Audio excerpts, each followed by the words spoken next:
how to get more string out of your Ryobi ONE Plus string trimmer. Now first things first, take off the battery when you're doing it this way. This keeps everything nice and safe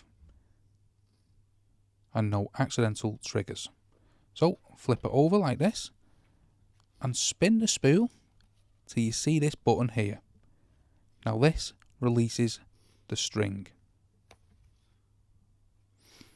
So what we need to do, as you can see, this needs some extra string.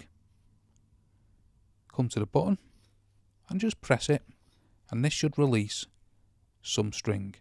Some you will need to press the button and pull the string out, as you can see. Others you'll just pump the button and it will release the string. If we look at this cutter here on the bottom, you want to go past this and then allow the string trimmer to cut it automatically for you. So once you're past that cutter, we can then start the string trimmer and just listen carefully.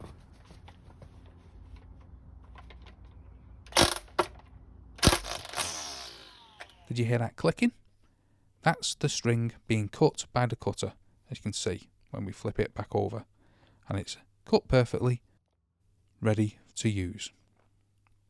You can see it's been cut there by that cutter. So that's how to get more string out of a Ryobi ONE Plus string trimmer if the auto feed system isn't working on your string trimmer. That's how to do it manually. If you want to know how the auto feed system works, check out this video here, because there's a bump system and an auto feed system, and hopefully that video will help you out. If this one does though, and this is all you need, don't forget to smash that like, smash the subscribe, and thank you for watching.